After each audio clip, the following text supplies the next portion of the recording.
भारत की पैसिफिकन island countries जो हैं या आइलैंड एरियाज जो हैं उनके साथ बढ़ते हुए रिश्तों को यहाँ पर हम इस वीडियो में जानेंगे। हम जानेंगे कि इस तरीके से भारत ध्यान दे रहा है कि ये जो पैसिफिकन आइलैंड्स हैं ये भारत के लिए स्ट्रेटेजिकल पॉइंट ऑफ व्यू से तो इंपॉर्टेंट है ही है, बट कहीं ना कहीं ग्रोथ, डेवलपमेंट, मिनरल्स और ना जाने ऐसे कितने पॉइंट्स हैं जिनके पॉइंट ऑफ व्यू से यहाँ पर ये बहुत इंपॉर्टेंट रोल प्ले करते हैं।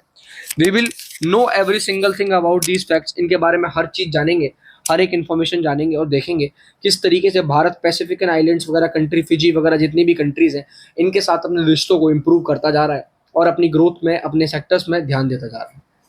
नमस्कार दोस्तों, मैं मोहित शर्मा एल के अकेडमी से, और आज की वीडियो में हम यही बात करेंगे किस तरीके से भारत इन रिश्तों को और अच्छा कर सकता है और भारत को क्या जरूरत है इन रिश्तों को इतने बड़े लेवल पर अच्छा करने की। Recently, India hosted a meeting of the foreign ministers of Forum for India Pacific Island Corporation in the New York.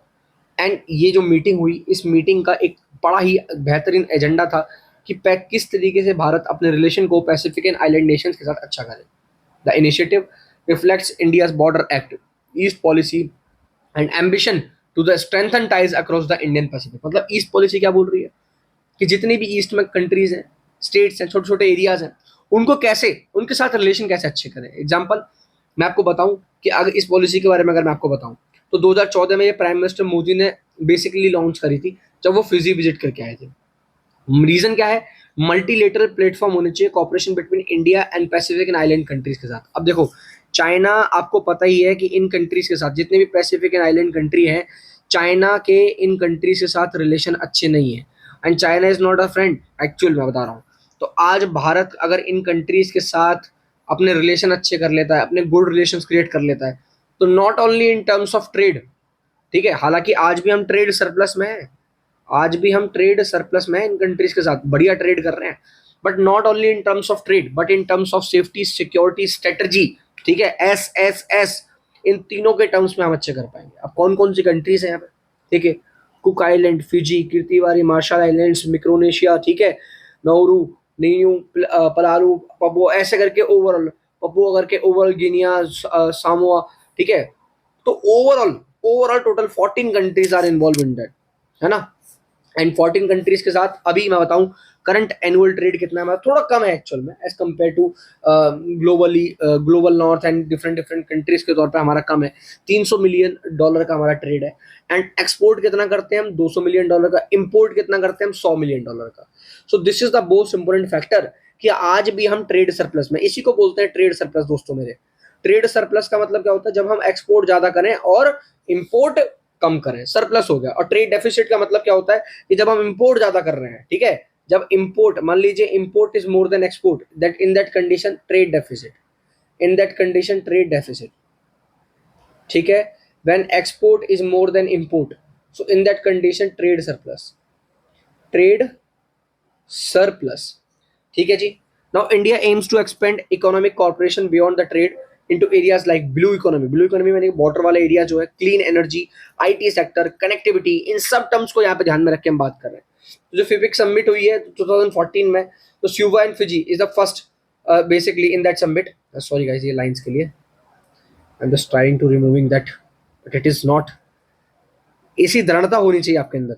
मैं इस सर्कल को मूव करने की कोशिश कर रहा हूँ but it is not getting that. ऐसी दृढ़ता अगर आपके अंदर होगी तो you will be able to achieve your goal, ठीक है। Let's come to back to the topic. 2015 में जयपुर इंडिया में सेकंड समिट हुआ था, 2014 में इसका फर्स्ट समिट हुआ था एंड 2023 में इसका तीसरा समिट हुआ है अभी अभी, है ना। तो basically it's Papua and New Guinea, so it is the most important as per the paper point of view. Now basically यहाँ पर कुछ इनिशिएटिव्स क्या है, क्लाइमेट और एनर्जी को लेकर यहाँ एक्शन लेके, यानी कि $1 मिलियन फंड इशू किया जाएगा for the climatic change adaptations and clean energy projects के लिए। ट्रेड एंड कनेक्टिविटी को बढ़ाया जाएगा, ट्रेड एंड कनेक्टिविटी को बढ़ाया जाएगा, establishment of dedicated trade offices in India and pan Pacific islands e network for improved digital connectivity, people's to people link, ठीक है, visa on arrival at India airport for the all in 14 Pacific countries, capacity building क्या है, training programs for the development of the Pacific islands. देखिए, यहाँ पर science and technology की जरूरत तो है, आवश्यकता है, एंड बहुत जल्द भारत इस गोल को, इस टारगेट को अचीव कर पाएगा, जो भारत के लिए एक बहुत बड़े लेवल पे उपलब्धि की बात होगी। आज मैं आपको दो तीन चीजें बताऊं आपको आपको बहुत सारी चीजें मैंने बताई हैं सी पैक वी पैक को लेकर। देखिए जो पैसिफिक वाला रीजन है ना मेरे भाई, जो पैसिफिक वाला रीजन है, ये रीजन ना खनिल यानी कि मिनरल्स, जितने भी खनिज हैं हमारे, तो जो भी मिनरल्स हैं, जितने भी मिनरल्स हैं उन सब का भंडार है ये। तो अगर इन कंट्रीज के साथ हमारे रिलेशन अच्छे बढ़ते हैं तो माइट भी पॉसिबल कल से इन मिनरल्स को भी हम अच्छे से ले पाए। हालांकि इनको एक्सट्रैक्ट कर पाना बहुत आसान नहीं है, क्योंकि बहुत हैवी कॉस्ट लगती है एक्सट्रैक्ट करने में। और मैं आपको बता दूं ये जो कंट्रीज हैं इनके पास उतनी हैवी कॉस्ट नहीं है, तो they need a reliable partner for that, and they can't believe on China, because China एक ऐसा है कि आप चोर को इनवाइट कर रहे हो सामान की सेफ्टी के लिए, है ना।